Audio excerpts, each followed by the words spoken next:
နေ့မှာကြီးကန်းတကောင်ကအင်းဒီငါတင်းငယ်တုံးကိုအလစ်တုတ်ခါတစ်ပင်မောသူပြန်တက်ပြီးတစ်ကိုင်းမော်တွေနားလိုက်လေတယ်အဲ့ဒီအချိန်မှာမြေခွေးတကောင်ကတင်းငယ်ကိုကိုက်ပြီးတစ်ပင်မော်နားနေတဲ့ကြီးကန်းကိုမြင်တွေ့သွားနေတယ်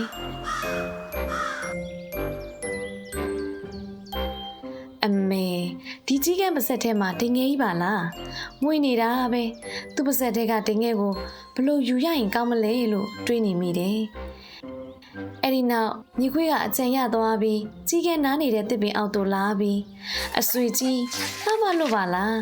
အဆွေဒီလောက်ချုံမောလှပမယ်အစကမသိခဲ့ဘူးဗျ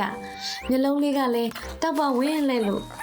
အမွှေးတောင်တွေကလည်းနေအောင်ထဲမှာပြောင်းလဲလို့ကြည့်လို့အရန်ကောင်းလာတယ်လို့ကြီးကိုမြောက်ပင်ပြောဆိုလေတယ်အဲ့ဒီအခါစဉ်းစားဉာဏ်မရှိတဲ့ကြီးကန်းကြီးဟာမြောက်ပင်တဲ့ကြားရလို့လွန်စာသဘောကျသွားပြီးသူ့တောင်မဲ့နှစ်ဖက်ကိုခါပြလိုက်လေတယ်။ညီခွေးကလည်းဆက်လက်ပြီးအဆွေ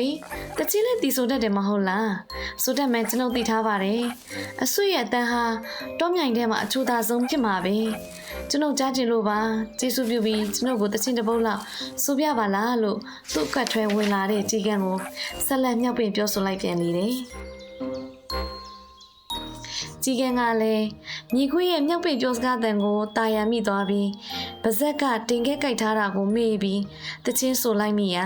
ပါဇက်ဟမိသွားပြီးနှုတ်သီးတွေကြိုက်ချီထားတဲ့တင်ခဲတို့ဟာလည်းအောက်သို့ကျသွားလေတယ်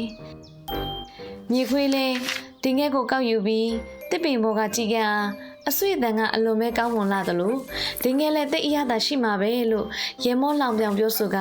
နေရာမှထွက်ခွာသွားလေတော့တယ်ကဲဒီပုံမြင်လေးမှာတော့ချီးမွမ်းစကားကိုအလွယ်တကူယုံမိတာဟာတင့်ကိုတစုံတဦးကလှည့်စားဖို့အတွက်အခွင့်အလမ်းဖြစ်စေတတ်တယ်။ချီးမွမ်းစကားကိုအလွယ်တကူမယုံကြဖို့ဒီပုံမြင်လေးမှာတစ်စင်သင်ခန်းစာလေးပေးချင်ပါတယ်ရှင်။